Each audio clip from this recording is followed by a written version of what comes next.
이튿날이 지나면 유월절과 무교절이라 대제사장들과 서기관들이 예수를 흉계로 잡아 죽일 방도를 구하며 이르되 밀란이 날까 하노니 명절에는 하지 말자 하더라. 예수께서 베다니 나병 환자 시몬의 집에서 식사하실 때 한 여자가 매우 값진 향유 곧 순전한 나드한 옥합을 가지고 와서 그 옥합을 깨뜨려 예수의 머리에 부으니 어떤 사람들이 화를 내어 서로 말하되 어찌하여 이 향유를 허비하는가. 이 향유를 300데나리온 이상에 팔아 가난한 자들에게 줄 수 있었겠도다 하며 그 여자를 책망하는지라. 예수께서 이르시되 가만두라. 너희가 어찌하여 그를 괴롭게 하느냐. 그가 내게 좋은 일을 하였느니라. 가난한 자들은 항상 너희와 함께 있으니 아무 때라도 원하는 대로 줄 수 있거니와 나는 너희와 항상 함께 있지 아니하리라. 그는 힘을 다하여 내 몸에 향유를 부어 내 장례를 미리 준비하였느니라.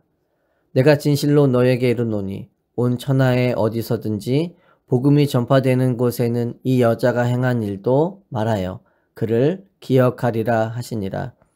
12 중에 하나인 가룟 유다가 예수를 넘겨주려고 대제사장들에게 가매. 함께 읽겠습니다. 그들이 듣고 기뻐하여 돈을 주기로 약속하니 유다가 예수를 어떻게 넘겨줄까 하고 그 기회를 찾더라. 아멘. 마가복음 14장은 예수님의 십자가를 앞에 둔 한 주간의 삶을 기록한 것입니다. 오늘 본문에 보면 마가가 특이한 구조로 무언가를 강조하고 있음을 보게 됩니다. 1절에서 2절에 보면 대제사장들과 서기관들이 예수님을 잡아 죽이려는 계획을 세우고 있습니다. 그리고 10절에서 11절에 보면 예수님이 사랑하시던 제자 가룟 유다의 배반이 기록되어 있습니다. 그 중간에 지도자들과 제자의 배신 속에서 예수님을 향한 사랑을 꽃피우는 마리아의 이야기가 담겨 있습니다. 마가가 그 사랑을 강조하기 위해 미움과 배신과 사랑을 대치시키고 있음을 보게 됩니다. 물론 오늘 본문에는 그 여인이 마리아라고 소개하고 있지 않지만 요한복음을 통해 마리아임을 알게 되죠. 3절에 보면 오늘 특별한 사건이 일어난 장소를 베다니 나병 환자 시몬의 집이라고 소개합니다. 그곳에서 마리아는 비싼 향유 옥합을 깨뜨려 예수님의 발에 붓고 자신의 머리털로 예수님의 발을 닦습니다. 그것을 본 사람들의 반응은 너무나도 차갑습니다.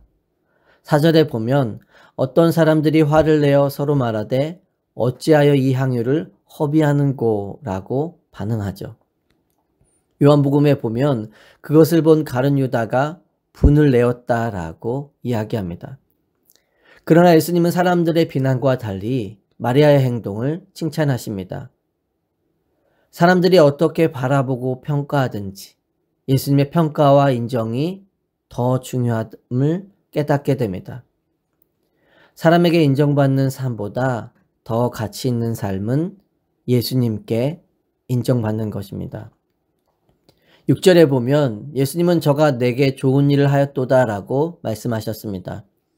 원문을 보면 예수님을 위해 아름다운 일을 하였다라고 나와 있습니다.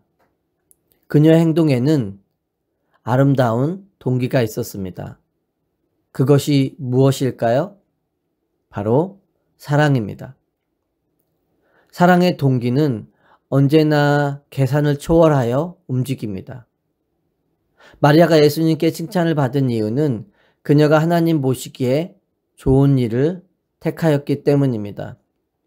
8절에 보면 예수님은 그녀의 행동에 대해 이렇게 말씀하십니다. 그는 힘을 다하여 내 몸에 향유를 부어 내 장례를 미리 준비하였느니라. 힘을 다하여 옥합을 깨뜨렸음을 강조하고 있습니다. 십자가를 앞에 두신 주님 앞에 마음을 다하여 가장 소중한 헌신을 드린 것입니다. 그런데 마리아는 이것이 마지막 기회라는 것을 어떻게 알았을까요? 예수님이 이미 제자들에게 자신이 떠날 것을 여러 번 말씀하셨습니다. 그럼에도 불구하고 제자들은 예수님의 십자가에 무감각했습니다. 하지만 마리아는 어떻게 그날 저녁의 식사의 의미를 알고 예수님의 마음을 읽을 수 있었을까요? 성경에 그것에 대해 말해주지 않기에 분명하게 알 수는 없습니다. 칼빈은 이것을 가리켜 성령의 인도하심이었다라고 이야기합니다. 성령의 인도하심을 통해서 주님의 죽음이 가까이 왔음을 알았다는 것입니다. 그래서 9절에 보면 그녀가 행한 일에 대해 예수님은 이렇게 말씀하십니다. 내가 진실로 너에게 이르노니 온 천하에 어디서든지 복음이 전파되는 곳에는 이 여자가 행한 일도 말하여 그를 기억하리라 하시니라. 예수님은 왜 복음이 전파되는 곳에 마리아가 행한 일을 전하며 기억하라고 말씀하셨을까요? 그녀가 예수님을 그렇게 사랑할 수 있게 된 것이 복음의 능력이기 때문입니다. 복음의 능력만이 사람을 변화시키고 진짜 가치 있는 것이 무엇인지를 보게 합니다. 짐 엘리엇 선교사님이 그의 일기장에 이런 글을 남겼습니다. 결코 잃어버릴 수 없는 것을 얻기 위하여 절대 간직할 수 없는 것을 버리는 자는 바보가 아니다. 영원한 것을 얻기 위해 영원하지 않는 것을 버리는 자는 절대 어리석은 자가 아니다. 우리가 영원한 것에 눈을 제대로 뜨게 되면 삶에 어떤 변화가 찾아오게 될까요? 우선순위가 바뀌게 됩니다. 성경은 계속해서 믿는 자로 우선순위가 뒤바뀌지 말아야 한다고 이야기합니다. 예수님이 여인이 행하신 일이 복음이 전하는 곳마다 전해지며 기억되길 원하셨던 이유는 분명합니다. 마리아가 예수님 보시기에 올바른 우선순위의 모습을 보여주었기 때문입니다. 예수님께 아낌없이 내어드리는 것입니다. 우리가 언제 예수님께 드리게 되나요? 예배를 통해 드리게 되죠. 주일 예배만이 아닌 삶의 예배를 통해 계속해서 하나님께 드려지는 삶이 됩니다. 로마서 12장 1절에 보면 그러므로 형제들아 내가 하나님의 모든 자비하심으로 너희를 권하노니 너희 몸을 하나님이 기뻐하시는 거룩한 산 제물로 드리라. 이는 너희가 드릴 영적 예배니라. 어떻게 우리 자신을 하나님이 기뻐하시는 거룩한 산 제물로 드릴 수 있을까요? 복음의 은혜와 능력을 깨닫고 경험한 자만이 드리게 됩니다. 복음의 은혜와 능력이 내 삶에 임하면 십자가의 은혜에 반응하는 삶을 살아가게 됩니다. 십자가의 사랑과 은혜 앞에 나의 모든 것을 내어드리는 삶을 살아가는 것입니다. 디모데후서 4장 6절에서 7절에 보면 우리가 잘 아는 바울의 고백이 나옵니다. 전제와 같이 내가 벌써 부어지고 나의 떠날 시각이 가까웠도다. 나는 선한 싸움을 싸우고 나의 달려갈 길을 마치고 믿음을 지켰으니. 아멘. 전제는 아낌없이 다 쏟아부어 드리는 제사입니다. 바울은 구약시대의 제사를 떠올리며 자신의 삶을 전제와 같이 드렸다고 말합니다. 우리가 바울의 고백에서 잊지 말아야 할 것은 떠날 시각이 가까웠기 때문에 드린 것은 아니라는 것입니다. 예수 그리스도를 만나고 복음의 능력을 경험한 후 내 삶을 전제와 같이 드리며 살아오는 것입니다. 내가 지금까지 그리스도를 위해 하나님 나라를 위해 모두 내어드리는 삶을 살아왔다. 그런데 이제 주님이 나를 부르셔서 떠날 시각이 가까웠다는 것입니다. 우리도 바울과 같이 예수 그리스도를 만나고 복음의 능력과 구원의 은혜를 경험했죠. 그렇다면 우리는 은혜 앞에 무엇을 드리고 있을까요? 우리가 예수님께 내 삶을 드려야 하는 이유는 분명합니다. 그렇게 하지 않으면 다른 것을 위해 내 삶이 드려지기 때문입니다. 주일에 나와 한 번 예배 드리는 것, 주님을 위해 일주일에 하루 봉사하는 것으로 우리의 의무가 끝난 것은 아닙니다. 나의 시간과 물질과 섬김을 드리는 것보다 더 중요한 것은 내 삶을 주인이심을 인정하며 매일매일 사는 것입니다.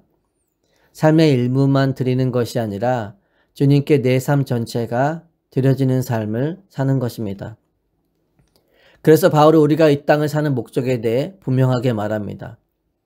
로마서 14장 8절에 보면 우리가 살아도 주를 위하여 살고 죽어도 주를 위하여 죽나니 그러므로 사나 죽으나 우리가 주의 것이로다. 내 삶의 목적이 내가 아니라는 것입니다. 내 것이 아니라는 것이 고백되기 위해서는 주님의 것이라는 것이 먼저 인정되어야 합니다. 그래야 주님께 가장 소중한 것을 아낌없이 드릴 수 있습니다. 여러분은 사랑하는 주님께 최선을 다해 자기의 모든 것을 드렸던 마리아의 헌신의 마음이 이해가 되시나요? 물론 우리가 믿는 하나님은 우리에게 내가 할 수 없는 것을 요구하시지는 않습니다. 할 수 있는 것이 무엇이냐 물으실 뿐, 우리가 가지고 있지도 않은 것을 내놓으라고 하시는 분은 아닙니다. 우리가 예수님을 향한 마리아의 사랑을 이야기하기 전에 먼저 기억해야 할 것이 있습니다. 요한복음 11장에 보면 마리아의 오라버니가 병들자 누이들이 예수님께 사람을 보내 말합니다. 3절에 보면 이에 그 누이들이 예수께 사람을 보내어 이르되 주여 보시옵소서 사랑하시는 자가 병들었나이다 하니. 그리고 5절에 보면 그 가정에 대한 예수님의 마음을 이렇게 표현해 줍니다. 예수께서 본래 마르다와 그 동생과 나사로를 사랑하시더니. 마리아가 예수님을 사랑하여 소중한 것을 드릴 수 있었던 것은 예수님께 먼저 받은 사랑을 알고 있기 때문입니다. 그리고 또 한 가지 우리가 분명하게 기억해야 할 것이 있습니다. 마리아가 옥합을 깨기 전 예수님은 이 여인을 위해 자신의 옥합을 깨트릴 준비를 하셨다는 것입니다. 예수 그리스도의 죽으심으로 그분의 옥합을 깨트리신 겁니다. 예수님은 나를 위해 십자가에서 자신의 옥합을 아낌없이 주저없이 깨트리셨습니다.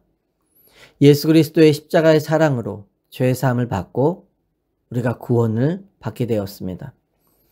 그렇다면 우리가 주님 앞에 드려야 할 것은 무엇일까요? 신명기 6장 5절에 보면 하나님은 우리에게 이렇게 말씀하십니다. 너는 마음을 다하고 뜻을 다하고 힘을 다하여 내 하나님 여호와를 사랑하라. 하나님이 우리에게 그렇게 말씀하실 수 있는 것은 하나님이 우리를 그렇게 사랑하셨기 때문입니다. 하나님이 먼저 그렇게 하셨으니 우리도 마땅히 사랑해야만 하는 것인가요? 그렇지만은 않습니다. 우리가 하나님을 마음을 다하고 뜻을 다하고 힘을 다하여 사랑해야 하는 이유는 분명합니다. 오직 하나님께만 영원한 생명이 있음을 깨달았기 때문이죠. 그 생명을 주기 위해 주신 사랑의 은혜를 알기에 우리도 하나님을 사랑해야 하는 것입니다. 우리를 사랑하신 예수님께 인정받고 예수님 앞에 마리아와 같이 기억되는 삶이 될 수 있기를 예수 그리스도의 이름으로 축원합니다.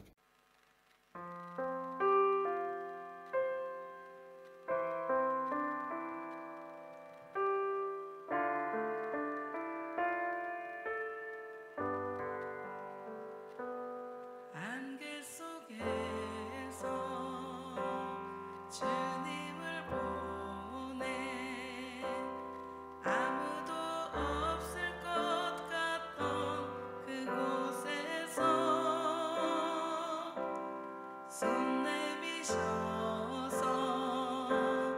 나를 붙드네